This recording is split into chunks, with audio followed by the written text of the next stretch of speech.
1363's autumn brought Sultan Murad I and his battle-hardened Ottoman army to the marshy lowlands near Sazlıdere in western Thrace, where intelligence reports indicated that Byzantine and Bulgarian forces had finally coordinated the military alliance that Constantinople and the Bulgarian Tsardom had been attempting to organize for months, assembling a coalition army that represented the most serious Christian resistance to Ottoman expansion since Murad had captured Adrianople earlier that same year and transformed it into Edirne, the empire's new European capital. The Sultan, now 37 years old and at the height of his military capabilities, understood that the approaching confrontation would determine whether the Ottoman conquest of Thrace could be completed and consolidated, or whether effective Christian military resistance might reverse Turkish gains and drive Ottoman forces back across the Dardanelles into Anatolia, undoing years of careful expansion and threatening the entire strategic vision of transforming the Ottoman Beylik into a transcontinental empire. The battlefield that awaited the converging armies, characterized by difficult terrain including marshes, streams, and areas of soft ground that would challenge cavalry operations and test commanders' ability to adapt tactics to environmental conditions, would witness not merely another engagement in the continuous low-intensity warfare that had characterized Byzantine-Ottoman relations for decades, but rather a decisive test of whether Christian powers could effectively coordinate military operations against the expanding Turkish threat, or whether their organizational weaknesses and strategic divisions would doom resistance efforts to failure, regardless of the courage individual warriors displayed. The Byzantine contingent that marched toward Sazlıdere represented Emperor John V Palaiologos's most serious military effort to contest Ottoman expansion following the catastrophic loss of Adrianople, assembled through extraordinary mobilization that strained the empire's limited financial resources and that drew upon every available military force that Byzantine authorities could command. The Byzantine army included professional tagmata units that constituted the empire's standing military forces, provincial troops recruited from remaining Byzantine territories in Thrace and elsewhere, and various allied contingents provided by Italian maritime republics whose commercial interests in the eastern Mediterranean made them nominal Byzantine allies despite their primarily mercenary motivations. The total Byzantine force probably numbered somewhere between 8,000 and 12,000 warriors, a substantial army by the standards of the diminished 14th century Byzantine Empire, but considerably smaller than the forces that Constantinople had fielded during earlier centuries when imperial power had been at its zenith. The Byzantine commanders who led these forces understood that they faced an opponent whose military capabilities had been demonstrated repeatedly through successful conquests across Anatolia and Thrace. Yet they also recognized that failure to contest Ottoman expansion would doom the empire to inevitable absorption into the expanding Turkish state, making this confrontation a necessary gamble regardless of the risks involved. The Bulgarian contribution to the coalition reflected the complex political situation within the Bulgarian lands, where the Tsardom had fragmented into competing factions following the death of Tsar Ivan Alexander,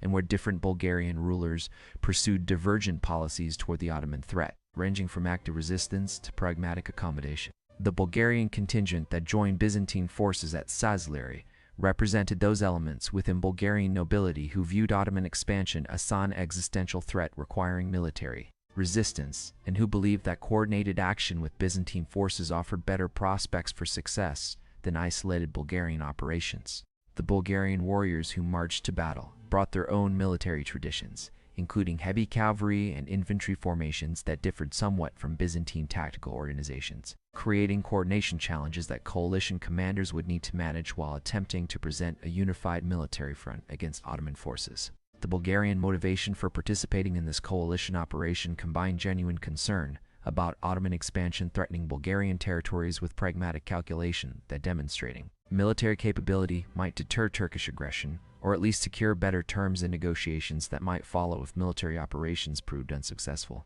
The Ottoman army that Sultan Murad led towards Sazlıdere represented the culmination of decades of military development that had transformed Turkish tribal warriors into a sophisticated military force, capable of conducting complex operations requiring coordination between diverse units and sustained campaigns far from home bases. The Ottoman forces numbered approximately 15,000 to 20,000 warriors, providing numerical advantage over the Byzantine-Bulgarian coalition, while also offering superior command cohesion, since all Ottoman forces answered to the Sultan's unified authority, rather than to multiple allied commanders whose coordination remained uncertain. The composition of Murad's army demonstrated the increasingly diverse character of Ottoman military forces. combining traditional Turkish cavalry whose mobility and mounted archery skills had proven decisive in countless engagements, infantry units, including the expanding Janissary Corps whose discipline and training made them exceptionally effective in both siege operations and pitched battles, and various auxiliary forces including Christian troops from territories already under Ottoman control,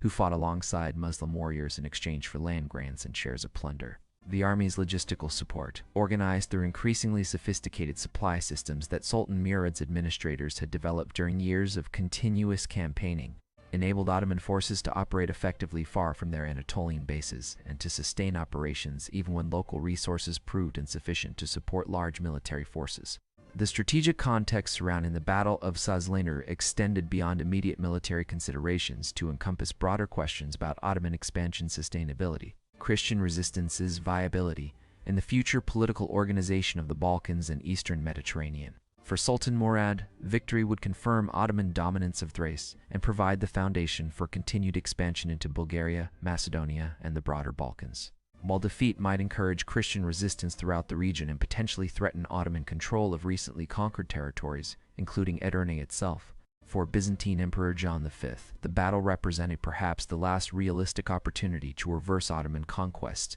through military force, as Byzantine military capabilities were declining, and as each passing year saw Ottoman power grow stronger through territorial expansion and institutional development. For Bulgarian leaders, the outcome would determine whether Bulgarian lands could maintain independence or would inevitably fall under Ottoman suzerainty, as Serbian territories increasingly were doing. The convergence of these strategic imperatives at Sazlıdere transformed what might otherwise have been merely another engagement in ongoing frontier warfare into a confrontation whose outcome would shape southeastern European history for generations. The intelligence gathering and reconnaissance operations that preceded the battle revealed both the sophistication that medieval military forces had developed in monitoring enemy movements and the limitations that medieval communication technologies imposed on commanders' ability to maintain accurate awareness of battlefield situations. Ottoman scouts ranging widely across Thracian territory that Ottoman forces increasingly controlled provided Sultan Murad with relatively accurate information about Byzantine-Bulgarian coalition strength, composition, and movements,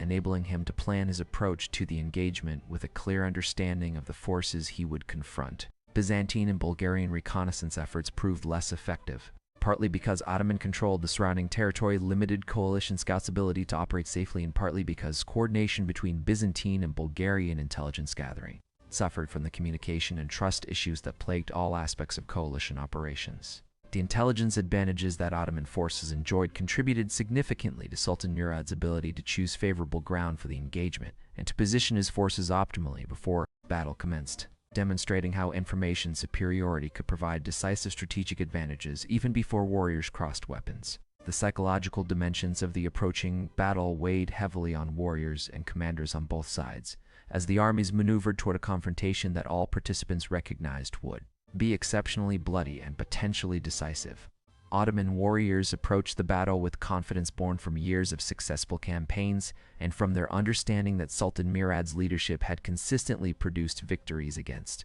diverse opponents. Yet they also recognized that the Byzantine-Bulgarian coalition represented more formidable opposition than isolated garrisons or raiding parties requiring serious military effort to defeat. Byzantine and Bulgarian warriors faced the battle with a complex mixture of determination to defend Christian territories against Muslim expansion, anxiety about facing an opponent whose military reputation inspired genuine fear, and uncertainty about whether coalition coordination would prove effective or whether organizational weaknesses would doom their resistance efforts. The commanders on both sides carried responsibility for thousands of lives and for strategic outcomes that extended far beyond the immediate battlefield, creating psychological pressures that medieval military leadership imposed on those who bore ultimate responsibility for tactical and operational decisions. 1363's late October witnessed the final movements as Ottoman and Byzantine Bulgarian forces maneuvered across western Thrace toward the inevitable confrontation that both sides now actively sought. Having concluded that decisive battle offered better prospects than continued inconclusive skirmishing that consumed resources without resolving the fundamental strategic competition over Thrace's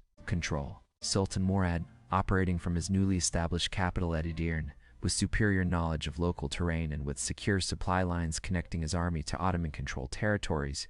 directed his forces' movements with the strategic flexibility that interior lines of communication provided, able to concentrate forces rapidly at threatened points or to advance aggressively when opportunities presented themselves. The Byzantine-Bulgarian coalition, operating in territory increasingly dominated by Ottoman forces and struggling with coordination challenges inherent in allied operations where different commanders maintained separate chains of authority and where communication between allied contingents required time-consuming translation and negotiation, moved more ponderously toward engagement, searching for terrain that might offset Ottoman numerical and organizational advantages while attempting to maintain coalition cohesion despite tensions that inevitably arose when diverse military forces operated together under stressful campaign conditions. The terrain around Sazlıdere and I would witness the approaching battle presented tactical challenges and opportunities that both Ottoman and coalition commanders evaluated carefully as they positioned their forces for engagement. The area's defining geographic features included numerous streams and marshy sections that would impede cavalry movements and that could channel infantry formations into predictable routes vulnerable to ambush or flanking maneuvers. Small hills and ridges that provided observation positions and defensive advantages for forces occupying them, and patches of firm ground suitable for cavalry operations, interspersed with soft terrain where mounted warriors would struggle to maneuver effectively. The vegetation covering much of the battlefield, including areas of brush and scattered trees, would limit visibility and complicate commanders' ability to observe battlefield developments and adjust tactics in response to changing situations. These terrain features meant that victory would depend not merely on numerical strength or individual warrior prowess, but also on commanders' ability to understand how terrain shaped tactical possibilities and on their skill in positioning forces to exploit geographic advantages while neutralizing enemy strengths. The Byzantine-Bulgarian coalition's approach to the battle reflected both the military competence of individual commanders who led contingents and the coordination difficulties that plagued all aspects of Allied operations throughout the campaign. The Byzantine commander, whose identity remains uncertain in historical sources but who probably held senior rank within the empire's military hierarchy, advocated for defensive tactics that would force Ottoman forces to attack coalition positions established on favorable terrain. Believing that Byzantine and Bulgarian warriors fighting from prepared positions could inflict sufficient casualties to defeat Ottoman assault, or at minimum to make continued Ottoman advance so costly that Sultan Murad would accept negotiated settlement rather than sustaining additional losses. The Bulgarian commanders, representing different factions within the fragmented Bulgarian political landscape and bringing their own tactical preferences shaped by Bulgarian military traditions, sometimes supported the defensive approach, while other times advocating more aggressive tactics that would seize initiative and potentially exploit any Ottoman tactical errors. These strategic disagreements, though eventually resolved through negotiation and compromise, consumed time and energy that unified command structures would have directed toward battlefield preparation, illustrating how coalition warfare imposed organizational costs beyond the obvious challenges of coordinating forces during actual combat. Sultan Murad's approach to the impending battle demonstrated the offensive tactical doctrine that had characterized Ottoman military operations throughout his reign, and that reflected his understanding that seizing initiative and maintaining pressure on opponents often produced better results than passive defensive postures. The Sultan planned to use his cavalry superiority and his forces' mobility advantages to maneuver around coalition positions, threatening Byzantine-Bulgarian flanks and forcing coalition commanders to respond to Ottoman movements rather than executing their own tactical plans. The Janissary infantry and other disciplined Ottoman foot soldiers would provide the solid center that could withstand coalition counterattacks, while cavalry operations developed on the flanks, creating the combined arms coordination that had proven so effective in previous Ottoman battles. Murad's tactical approach also incorporated contingency planning that prepared responses to various potential battlefield developments, demonstrating the sophisticated military thinking that distinguished him from commanders who relied primarily on courage and improvisation rather than systematic preparation and adaptive planning. The night before the battle brought final preparations, as both armies established their camps within sight of each other across the terrain that would witness the next day's carnage, with warriors performing the rituals and practical tasks that soldiers throughout history have undertaken before major engagements. Ottoman warriors performed evening prayers, checked weapons and equipment, and received final instructions from commanders about the next day's tactical assignments, while also engaging in the informal social interactions through which soldiers managed pre-battle anxiety and reinforced the bonds of comradeship that would sustain them through combat's chaos and terror. Byzantine and Bulgarian warriors performed similar preparations, filtered through their own cultural and religious traditions. attending Christian religious services where priests invoked divine protection for the righteous defenders of Christendom against Muslim invaders, sharpening weapons and adjusting armor, and gathering around campfires to share food, stories, and the companionship that helped warriors face the possibility that sunrise might bring their deaths. The commanders on both sides spent the night in councils reviewing tactical plans, discussing intelligence about enemy dispositions, and making final adjustments to formations and assignments based on the latest information about battlefield conditions and enemy intentions. The dawn of battle day broke over Sazlıdere with the kind of autumn clarity that illuminated every detail of the landscape where thousands of men would soon be fighting and dying, creating visibility conditions that would enable commanders to observe battlefield developments while also ensuring that warriors could clearly see the enemies they fought. The armies began their final deployments in early morning, moving from march columns into battle formations that positioned different units according to tactical plans that commanders had developed. Ottoman forces deployed with cavalry on both flanks, positioned to exploit mobility advantages, infantry including Janissaries in the center providing a solid foundation for the battle line, and reserves positioned behind the main formations ready to respond to battlefield developments or to exploit breakthrough opportunities if they materialized. The Byzantine-Bulgarian coalition deployed in formations that attempted to compensate for numerical inferiority through defensive positioning, occupying slight elevations that would force Ottoman forces to attack uphill, anchoring flanks on terrain features that would limit Ottoman cavalry's ability to envelope coalition positions, and positioning their own cavalry to respond to Ottoman flanking attempts while reserving infantry for the defensive battle that coalition commanders anticipated. The hours between dawn and actual combat commencement witnessed the psychological intensification that precedes major battles, as warriors who had been abstract enemies became visible human beings across the battlefield, as the reality of impending violence transformed from theoretical possibility into imminent certainty, and as individual warriors confronted their own mortality while simultaneously drawing upon courage, training, and group solidarity to overcome the natural human reluctance to engage in combat where death or maiming represented realistic possibilities. According to historical accounts preserved in various chronicle sources and analyzed in works such as The Late Medieval Balkans by John V. Fine Jr., these pre-battle moments involved complex emotional and psychological dynamics that significantly influenced how warriors would perform once combat commenced, with factors including confidence in commanders, trusting comrades' religious conviction, and assessment of tactical situations all contributing to the collective morale that would help determine battle outcomes alongside more tangible factors like numbers, weapons, and tactical dispositions. 1363's battle commenced in mid-morning when Sultan Murad, having completed his tactical deployments and having observed that Byzantine-Bulgarian coalition forces had established defensive positions that would only grow stronger if given additional time to prepare, ordered Ottoman forces to advance and engage the enemy before coalition defensive preparations could be perfected. The Ottoman army moved forward in coordinated formations that maintained unit cohesion while advancing across difficult terrain, with infantry in the center moving steadily toward coalition positions, while cavalry on the flanks maneuvered to threaten Byzantine-Bulgarian lines of communication and to create psychological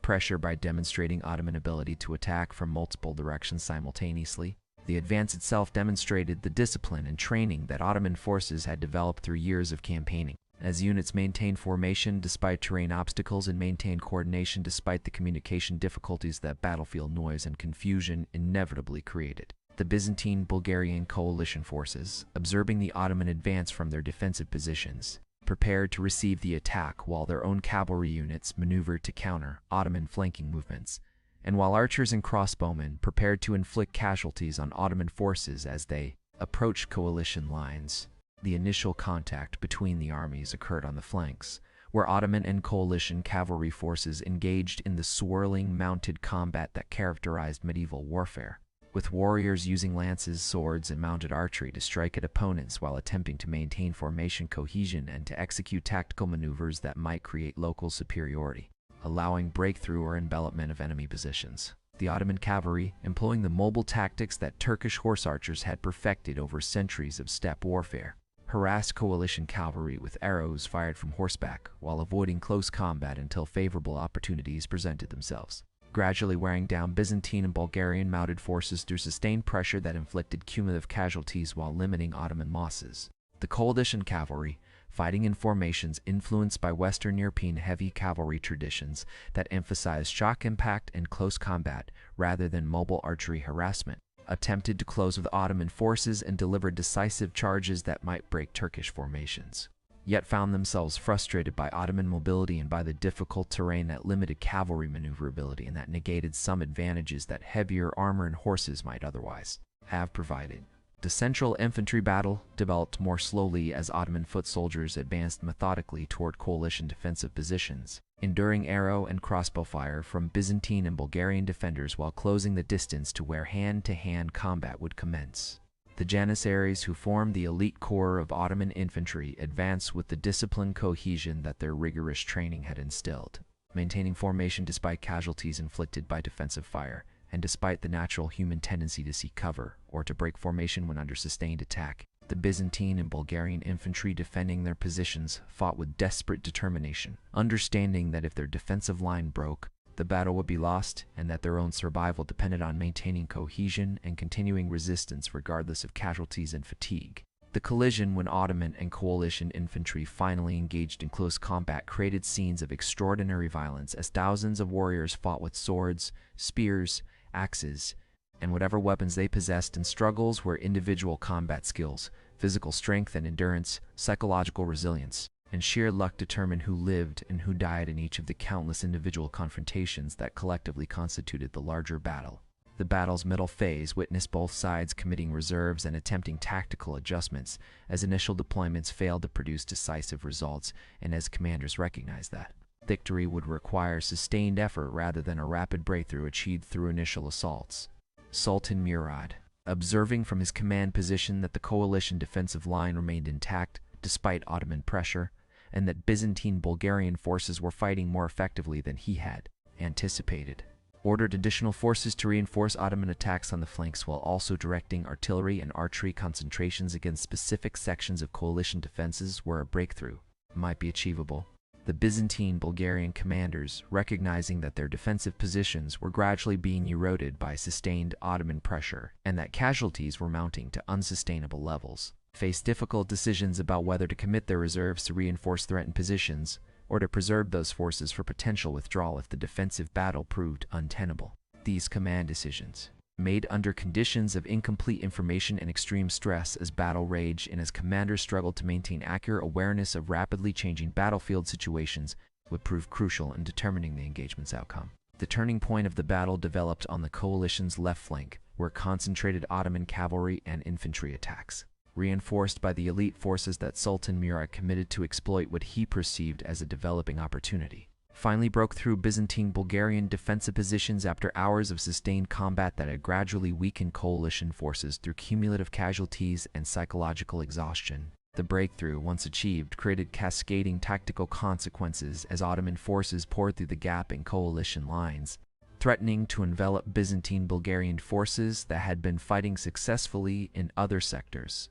but that now faced potential encirclement and destruction if they remained in their original positions. The coalition commanders, recognizing that their defensive line had been fatally compromised and that continued resistance in current positions would result in destruction of their forces, ordered withdrawal before encirclement could be completed, attempting to preserve their armies through organized retreat rather than allowing them to be annihilated in a last stand that honor might demand, but that strategic prudence argued against. The withdrawal phase of the battle, when Byzantine-Bulgarian forces attempted to disengage from combat and retreat to safer positions while Ottoman forces pursued, attempting to transform tactical victory into destruction of enemy forces, created some of the battle's most intense fighting as coalition rearguards struggled to hold Ottoman pursuers at bay while the main body of Byzantine and Bulgarian forces withdrew. The difficult terrain that had complicated cavalry operations throughout the battle now served coalition interests by providing obstacles that slowed Ottoman pursuit and by creating defensive positions where small numbers of determined warriors could temporarily halt much larger pursuing forces.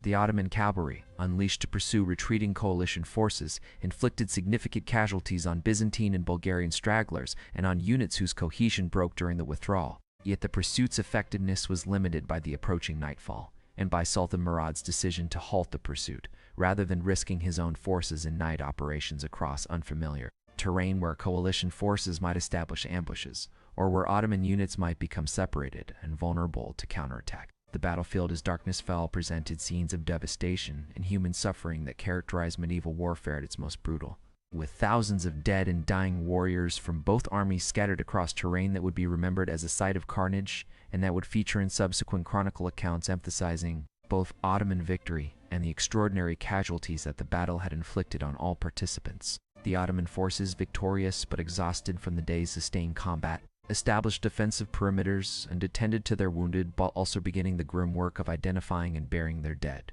recovering usable equipment from the battlefield, and securing prisoners who might provide intelligence or who might be ransomed for financial gain. The Byzantine-Bulgarian coalition forces, having withdrawn to positions several miles from the battlefield, attempted to reorganize scattered units, assess casualties, provide what medical care their limited resources permitted for wounded warriors, and determine whether their remaining forces could mount effective continued resistance or whether the battle's outcome had so thoroughly broken coalition military power that further resistance would be futile. 1363's final months following the Battle of Sazlıdere witnessed the full revelation of how decisively the engagement had shifted the military and strategic balance in Thrace toward Ottoman dominance, as the Byzantine-Bulgarian coalition that had represented the most serious, organized Christian resistance to Turkish expansion disintegrated in the battle's aftermath, and as Sultan Murad moved aggressively to consolidate Ottoman control over territories that coalition forces could no longer effectively defend.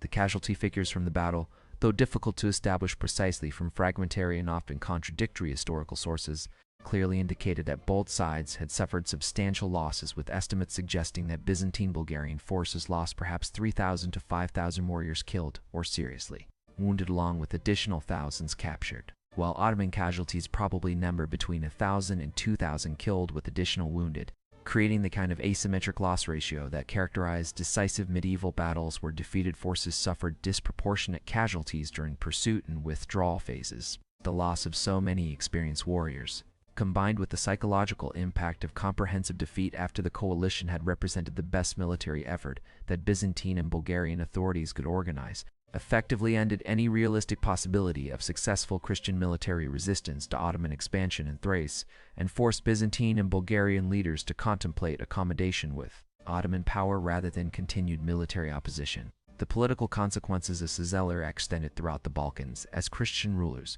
who had been watching the Byzantine-Bulgarian coalition's fortunes, recognized that organized military resistance to Ottoman expansion had failed decisively, and that their own survival required diplomatic accommodation rather than military confrontation with Sultan Murad's expanding empire. The Serbian principalities that had maintained ambiguous positions between resistance and accommodation to Ottoman pressure moved decisively toward accepting vassal status and Ottoman suzerainty, calculating that preserving their territories and dynasties under Turkish overlordship served their interests better than risking military confrontation that Sazlıdere had demonstrated would likely result in defeat and potentially in complete loss of independence. The Bulgarian factions that had participated in the coalition against Ottoman forces found their political positions weakened by military failure, while Bulgarian leaders who had advocated accommodation with Ottoman power gained influence and proceeded to negotiate vassal arrangements with Sultan Murad that preserved nominal Bulgarian autonomy while acknowledging Ottoman dominance. The ripple effects of these political realignments transformed the entire strategic landscape of the Balkans,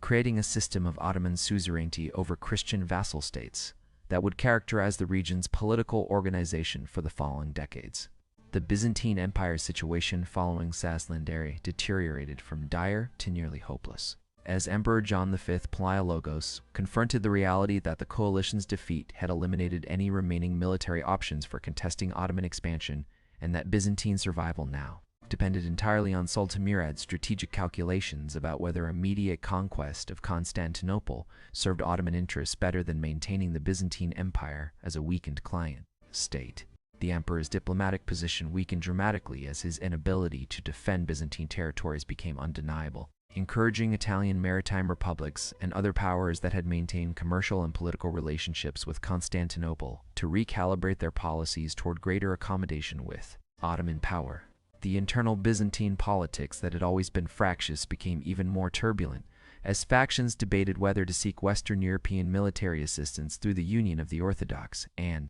Catholic churches, whether to accept complete subordination to Ottoman authority, or whether some middle path might preserve Byzantine independence, with these debates sometimes erupting into open conflict that further weakened the empire's already precarious position. Sultan Murad's exploitation of the victory at Sazlıdere demonstrated his strategic acumen in recognizing that military success created opportunities for diplomatic and political gains that could exceed the immediate territorial conquest that battlefield victory enabled. The Sultan moved quickly to consolidate Ottoman control over western Thrace, establishing administrative structures and garrison forces that would prevent any possibility of Byzantine or Bulgarian attempts to reverse Ottoman conquests. He offered generous terms to defeated coalition forces and to the populations of territories that had supported the coalition, demonstrating that accommodation with Ottoman power would be rewarded while continued resistance would be punished, creating incentives that encouraged submission and that undermined any potential future resistance efforts. The diplomatic initiatives that Ottoman envoys conducted throughout the Balkans following Sazlıdere, offering vassal arrangements to Christian rulers and commercial agreements to Italian republics, systematically constructed a network of relationships that legitimized Ottoman dominance while providing practical benefits to those who accepted Turkish suzerainty. The military lessons that Ottoman commanders derived from the Battle of Sazlıdere influenced tactical and operational doctrine that would shape Ottoman warfare for decades, as the engagement demonstrated both the effectiveness of coordinated combined arms operations, integrating cavalry and infantry, and the importance of maintaining sustained pressure that prevented enemies from recovering or reorganizing even when initial assaults did not achieve a rapid breakthrough. The battle confirmed the value of the Janissary infantry, whose discipline and training had proven decisive in the infantry combat that constituted the battle's central engagement, encouraging Sultan Murad to continue expanding this elite force and investing in its training and equipment. The cavalry operations that had eventually achieved the flanking breakthrough vindicated Ottoman emphasis on mobility and maneuver, though the battle also demonstrated that difficult terrain could limit cavalry effectiveness and that infantry remained essential for securing decisive results. These tactical lessons, absorbed into Ottoman military culture through the institutional learning that continuous warfare enabled, contributed to the refinement of military capabilities that would make Ottoman forces increasingly formidable in subsequent campaigns. The economic impact of the battle and its aftermath affected both the victorious Ottoman Empire and the defeated Byzantine and Bulgarian states, though the consequences differed dramatically between winners and losers. Ottoman territories benefited from the security that military victory provided, enabling agricultural production and commercial activity to expand in regions where the threat of Byzantine or Bulgarian military operations had previously created uncertainty and discouraged investment. The plunder that Ottoman forces captured during and after the battle, combined with the tribute payments generated by newly established vassal relationships, enriched the Ottoman treasury and provided resources for continued military expansion and administrative development. Byzantine and Bulgarian territories suffered the opposite trajectory as military defeat undermined economic confidence, as the need to pay tribute to Ottoman overlords drained resources that might otherwise have supported local economic development, and as the loss of so many warriors in the battle removed productive members of society whose labor would be missed in agricultural and artisan production. The cultural and psychological impact of Sazlıdere on both Ottoman and Christian populations created narratives and collective memories that would influence how each society understood its own. I did not lose in 1921 trajectory for generations. Ottoman culture celebrated the battle as validation of the empire's expansion and as evidence of divine favor supporting Muslim conquests of Christian territories, incorporating Sazlıdere into a triumphalist narrative of continuous Ottoman success that reinforced collective confidence and that legitimized continued expansion as fulfilling religious and historical destiny. Christian populations in the Balkans and Byzantine territories developed more complex and painful narratives that acknowledge military defeat while seeking explanations that preserve self-respect and that maintained hope for eventual Christian recovery despite immediate circumstances that appeared hopeless. These competing narratives, embedded in chronicles, folk traditions, and cultural memory, would shape how subsequent generations understood the period's events and would influence political attitudes toward Ottoman rule for centuries. 1364 through 1366 witnessed the systematic Ottoman consolidation of control over Thrace following the decisive victory at Sazlıdere, as Sultan Murad implemented administrative, military, and economic policies designed to transform recently conquered territories from contested frontier regions into securely governed Ottoman provinces that could serve as foundations for further Balkan expansion. The administrative infrastructure that Ottoman authorities established throughout Thrace combined adaptations of Byzantine governance systems that local populations understood with distinctively Ottoman innovations, including the Timar military administrative system that provided land grants to Ottoman warriors in exchange for military service. creating a self-sustaining mechanism for garrisoning conquered territories, while also ensuring that those with the greatest stake in defending Ottoman control were distributed throughout the region. The provincial governors and administrators that Sultan Murad appointed to oversee Thracian governance included both Turkish Muslims whose loyalty to the Ottoman dynasty was unquestioned and Greek Christians whose knowledge of local languages, customs, and administrative practices made them invaluable for effective governance, demonstrating the pragmatic Ottoman approach to utilizing talent regardless of religious background when administrative effectiveness required it. The military infrastructure that Ottoman forces developed throughout Thrace created a network of fortifications, garrison posts, and logistical facilities that would support Ottoman operations throughout the Balkans for decades, while also securing conquered territories against any potential Byzantine or Bulgarian attempts at recovery. The fortification program that Sultan Murad initiated focused on strategic positions that controlled key routes, river crossings, and communication lines, establishing a military presence that could monitor movements throughout the region and that could respond rapidly to any security threats that materialized. The garrison forces stationed at these positions included regular Ottoman military units rotated from other assignments, local auxiliary forces recruited from Christian populations in exchange for land grants and tax exemptions, and, increasingly, the Timar holders whose land grants obligated them to provide military service when required. This multi-layered garrison system created redundancy that ensured no single point of failure could compromise security, while also distributing military costs across different funding mechanisms that prevented excessive strain on any single resource stream. The demographic transformation that the Ottoman conquest initiated in Thrace occurred gradually through a combination of Turkish Muslim migration into the region and the progressive integration of existing Greek Christian and Bulgarian populations into Ottoman administrative and economic systems, creating the religiously and ethnically diverse society that would characterize Ottoman Thrace for centuries. The Turkish settlement that Ottoman authorities encouraged through land grants and economic incentives brought Muslim populations into territories that had been exclusively or predominantly Christian under Byzantine rule, establishing communities that would provide reliable support for Ottoman governance while also creating the agricultural production necessary to sustain garrison forces and administrative personnel. The existing Christian populations, protected by the religious tolerance guarantees that Sultan Murad had consistently honored, continued their economic activities and community life under Ottoman governance that in many practical respects provided better security and more effective administration than the failing Byzantine state had offered in its final decades. The coexistence of Muslim and Christian communities, organized partly through the millet system that would later become formalized Ottoman policy for managing religious minorities, created social patterns that enabled diverse populations to live in proximity, while maintaining distinct religious and cultural identities. The economic development that Ottoman governance enabled in Thrace demonstrated how political stability and effective administration could revitalize regions that had suffered from decades of warfare and political uncertainty under Byzantine decline. The security that Ottoman military control provided ended the constant raiding and counter-raiding that had characterized the Byzantine-Ottoman frontier, enabling agricultural production to expand into previously abandoned areas and allowing farmers to invest in long-term improvements rather than focusing solely on subsistence crops that could be harvested quickly if military threats forced evacuation. The commercial infrastructure that Ottoman authorities developed, including roads, bridges, caravanserais, and market facilities, reduced transaction costs for trade and enabled merchants to conduct business with greater confidence that their goods and persons would be protected, stimulating commercial activity that generated tax revenues while also creating economic opportunities for diverse populations. The artisan production that emerged in Thracian towns, benefiting from access to both Balkan and Anatolian markets through the Ottoman trade network,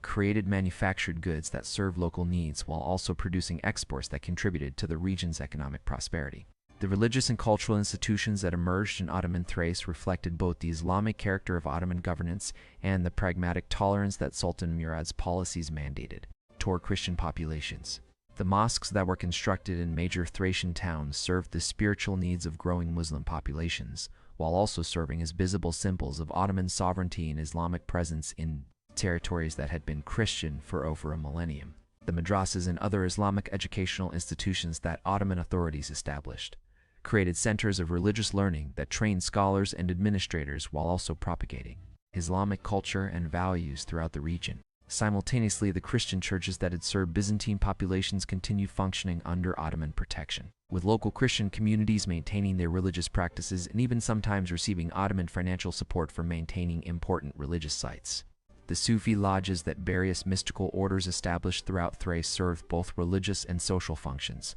providing spiritual guidance while also creating spaces where Muslim and Christian populations could interact and where the cultural synthesis that would characterize Ottoman civilization could develop organically. The integration of Thrace into broader Ottoman economic and administrative systems transformed the region from a peripheral Byzantine territory into a central component of the expanding Ottoman Empire,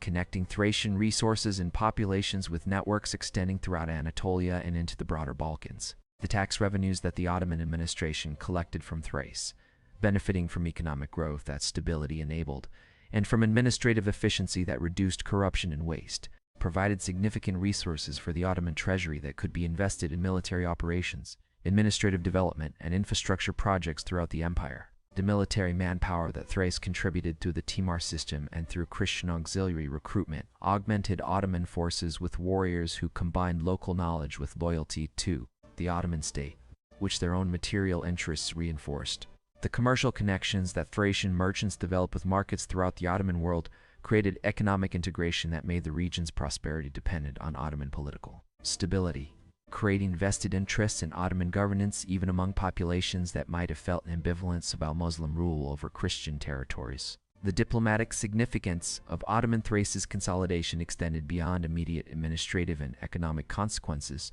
to affect relationships between the Ottoman Empire and various Christian European powers whose policies toward the expanding Turkish state required recalibration in light of the demonstrated permanence of Ottoman European presence. The Italian maritime republics, particularly Venice and Genoa, recognized that Ottoman control of Thrace created new commercial opportunities and risks that required sophisticated diplomatic engagement rather than simple hostility or alliance. The Hungarian kingdom and other Central European powers observed Ottoman consolidation of Thrace with concern about long-term implications for their own security, yet remained unwilling or unable to commit military resources to reversing Ottoman conquests that seemed increasingly permanent. The papacy and Western European rulers received urgent appeals from Byzantine authorities requesting crusading assistance to reverse Ottoman expansion, yet responded with rhetoric rather than military action, recognizing that organizing effective crusading expeditions against an opponent as capable as the Ottoman Empire would require commitments far exceeding what European political realities permitted.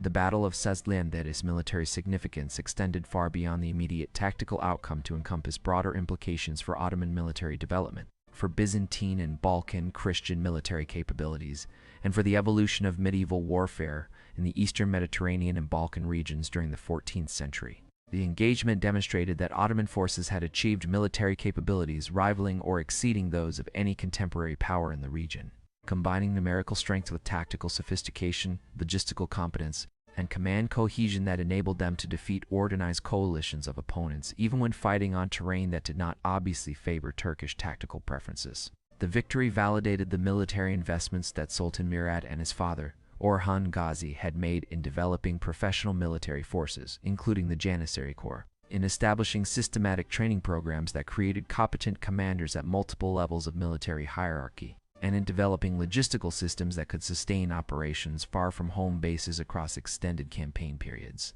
The battle also demonstrated the effectiveness of combined arms tactics that integrated cavalry mobility with infantry staying power, creating tactical flexibility that enabled Ottoman forces to adapt to diverse battlefield situations and that made them formidable opponents regardless of whether engagements occurred in open terrain, favoring cavalry, or in restricted spaces favoring infantry. The Byzantine and Bulgarian military performance at Sazlıdere revealed both the continued capabilities that Christian forces retained and the fundamental weaknesses that limited their effectiveness against the increasingly sophisticated Ottoman military machine. The Byzantine and Bulgarian warriors who fought at Sazlıdere displayed courage and tactical competence comparable to their Ottoman opponents, maintaining defensive positions under sustained pressure and inflicting significant casualties on attacking forces before their lines finally broke under cumulative pressure that no defensive position could indefinitely withstand. Yet the coalition's military effectiveness was fundamentally limited by coordination problems inherent in Allied operations where different contingents maintained separate command structures and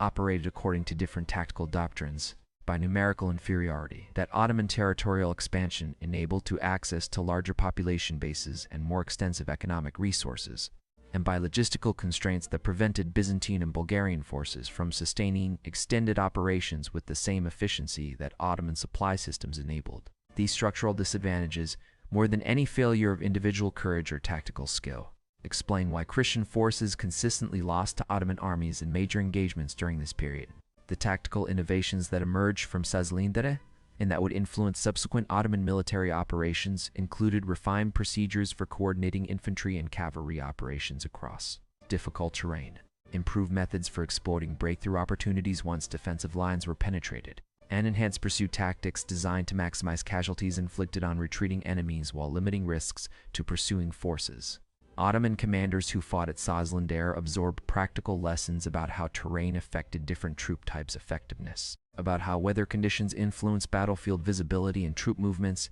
and about how psychological factors, including morale and fatigue, shaped combat outcomes as significantly as numerical strength or tactical positioning. These experiential lessons, transmitted through the Ottoman military establishment's institutional learning mechanisms, including after-action reviews conducted by commanders and written reports submitted to the Sultan's headquarters, contributed to the continuous refinement of Ottoman military doctrine that made Turkish forces progressively more effective as the decades passed. The logistical achievement that the Ottoman victory at Sazlıdere represented deserves recognition alongside the more visible tactical and operational accomplishments, as maintaining combat-effective forces in the field required sophisticated supply systems that could deliver food, weapons, replacement equipment, and reinforcements across distances and through terrain that challenged medieval logistical capabilities. The Ottoman supply lines extending from Edirne and other secure bases to the army operating at Sazlıdere functioned effectively enough to keep Ottoman forces fed,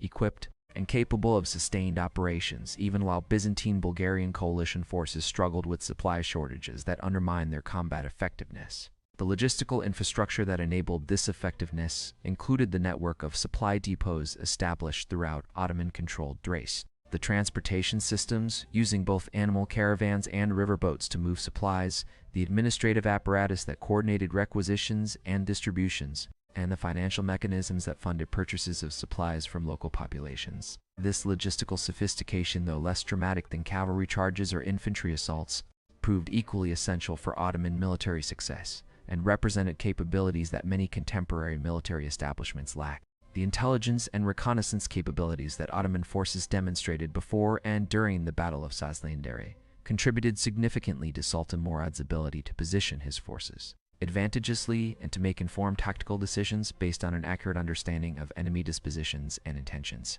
The intelligence gathering that preceded the battle provided Ottoman commanders with detailed information about Byzantine-Bulgarian coalition strength, composition, movements, and even internal tensions between allied contingents, enabling strategic planning that exploited coalition weaknesses while avoiding unnecessary risks.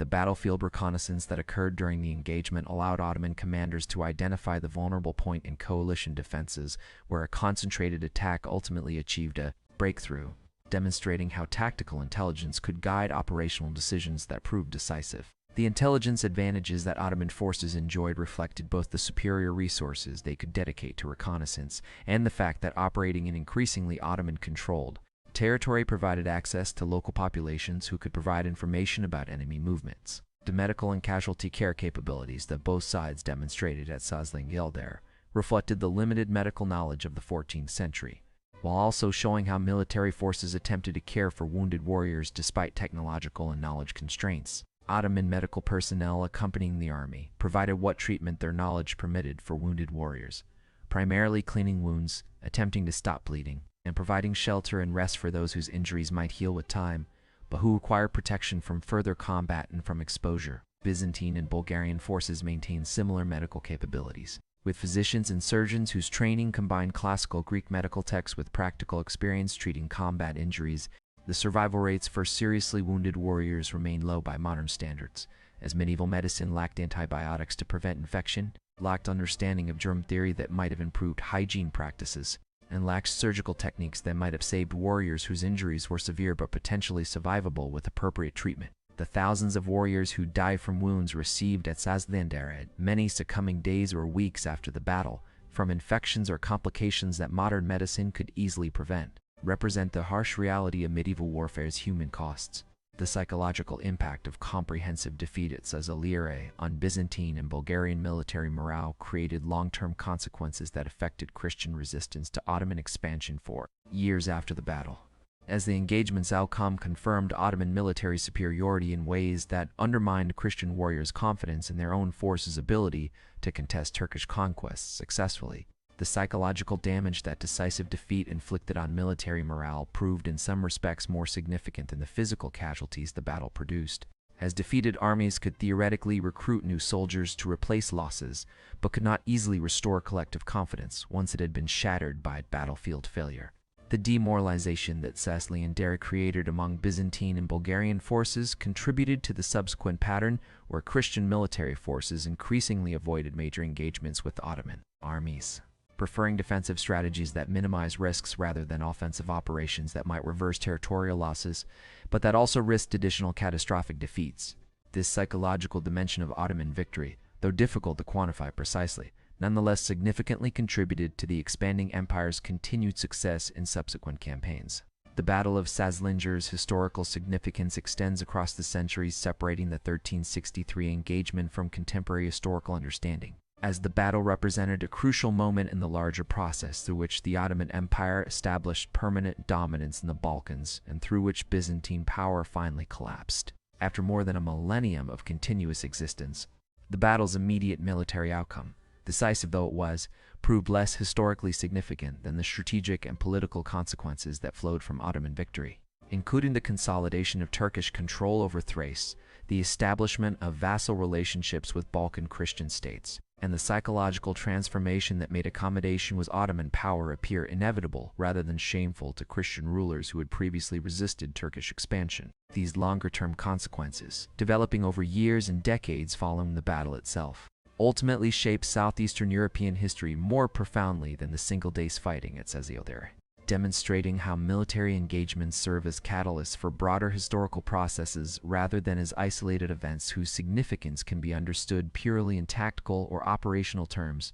The historiographical treatment of Sazlıdere has varied considerably across different cultural and national historical traditions, reflecting the divergent perspectives from which Ottoman, Byzantine, Balkan, and Western European historians have approached the event and the broader narrative of Ottoman expansion into Europe. Ottoman chronicles, composed during the empire's existence, celebrated Sazlıdere as an important victory, demonstrating Sultan Murad I's military genius and as evidence of divine favor supporting Ottoman expansion. Though the battle received less attention than some other engagements, including the later Battle of Kosovo, where Murad was killed, Byzantine sources and later Greek nationalist historians portrayed the battle as a catastrophic defeat that sealed Byzantine fate, and that demonstrated the tragedy of Christian disunity in the face of Muslim expansion, sometimes emphasizing alleged Ottoman brutality or Christian heroism to create morally charged narratives that transcended purely military analysis. Modern academic historians,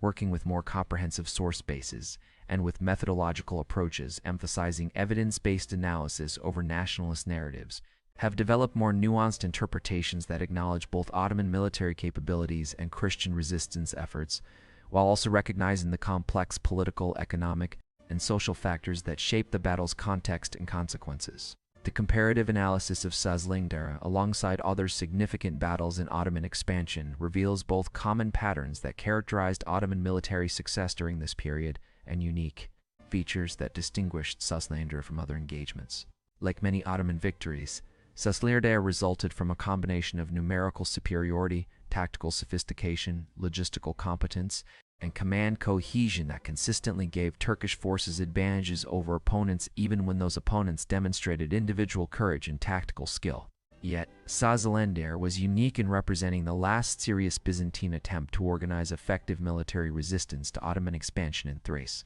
making the battle's outcome particularly consequential for determining whether Byzantine power in Europe could survive, or whether Ottoman dominance would become permanent. The battle's legacy within Ottoman military tradition proved less prominent than Kosovo or later engagements at Nicopolis and Varna, partly because Sultan Murad survives Sazlıdere, whereas his death at Kosovo created dramatic narratives that chroniclers found more compelling, and partly because the battle occurred relatively early in Ottoman imperial history, when the state's significance was less obvious than it would later become. The geographical legacy of the Battle of Sazlıdere. proves difficult to trace precisely in the modern landscape, as the exact location where the engagement occurred remains subject to some historical uncertainty, and as subsequent centuries of development have transformed the terrain that witnessed the 1363 battle. The place name Sazlıdere itself, meaning reedy stream in Turkish, describes terrain features that could apply to multiple locations in western Thrace, and different historians have proposed varying identifications for the battlefield based on interpretation of chronicle descriptions and analysis of topographical features. The absence of distinctive architectural monuments commemorating the battle, unlike some other significant medieval engagements where churches, memorials, or other structures marked battlefield locations, reflects partly the battle's relatively modest prominence in broader Ottoman historical consciousness, and partly the general medieval pattern where battlefield commemoration occurred inconsistently compared to later periods. Archaeological investigation of potential battlefield sites has produced limited results, as the difficulty of definitively identifying conflict sites from fragmentary material evidence and the general scarcity of preserved artifacts from 14th century battles make archaeological confirmation of traditional battlefield locations extremely challenging. The cultural memory of Sazlıdere in different national and religious traditions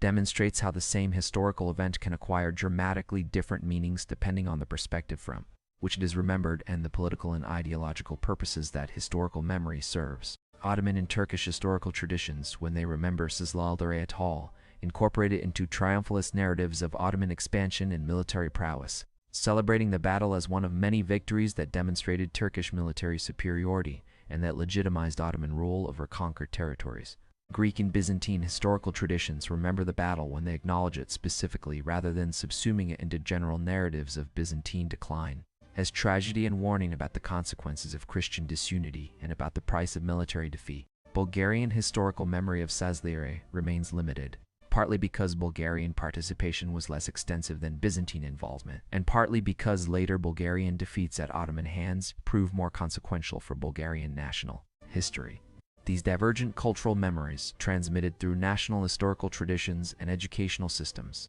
demonstrate how historical events become tools for constructing national identities and how the past serves present political and ideological purposes. The military strategic lessons that Sazlıdere offers for understanding medieval warfare extend beyond the specific 14th century context to encompass broader insights about coalition warfare, combined arms operations, the relationship between tactical victories and strategic consequences, and the role of non-military factors, including logistics, intelligence, and morale, in determining military outcomes. The battle demonstrates the persistent challenges of coalition warfare, where Allied forces must coordinate operations despite maintaining separate command structures, must balance competing strategic priorities, and must overcome communication barriers that impede effective tactical cooperation. The Ottoman success in exploiting these coalition weaknesses offers insights into how unified command structures and clear strategic direction provide advantages that can compensate for numerical inferiority or tactical challenges.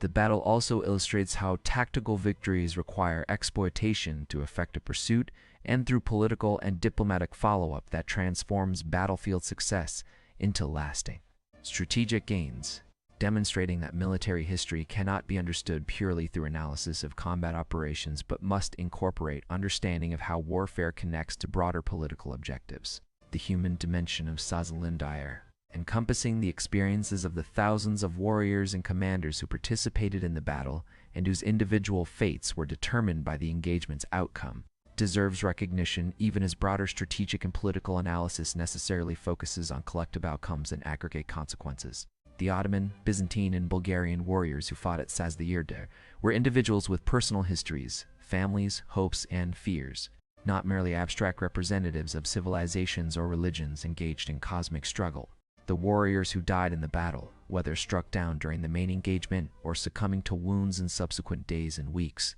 experienced the universal human tragedy of lives cut short by violence, regardless of which side they fought for or which cause their deaths supposedly served. The survivors who carried physical and psychological wounds from Sazlıdere for the remainder of their lives, who mourned comrades lost in the fighting, and who struggled to find meaning in experiences of extraordinary violence and suffering, represented the human cost that military histories focus on strategic outcomes often minimizes or ignores. These human dimensions of warfare, though they leave fewer traces in historical records than battles' political and strategic consequences, nonetheless deserve acknowledgement in any comprehensive historical understanding. The legacy of the Battle of Sazlıdere ultimately resides not in any single dramatic outcome or memorable incident from the engagement itself, but rather in the battle's contribution to the broader historical process through which the Ottoman Empire established itself as the dominant power in southeastern Europe, and through which the medieval Byzantine Empire completed its long decline toward its final extinction with Constantinople's fall in 1453. Sazlıdere represented one crucial step in this larger transformation, demonstrating Ottoman military superiority over the strongest coalition that Christian powers in the region could organize and creating political and psychological conditions that enabled continued expansion with progressively less effective resistance. The battle's significance thus lies primarily in its cumulative effect, rather than its immediate drama, in how it shaped subsequent developments rather than in the engagement itself, and in its contribution to establishing historical trajectories that would affect millions of people across centuries, rather than in determining the fates of the thousands who fought on that autumn day in 1363. This understanding of Sazlıdere's importance, recognizing how individual events contribute to larger patterns and processes, offers a perspective on how we should understand historical causation and how single battles, however decisive they may appear in the immediate context, ultimately derive their significance from their connections to broader historical transformations that extend far beyond any battlefield's boundaries.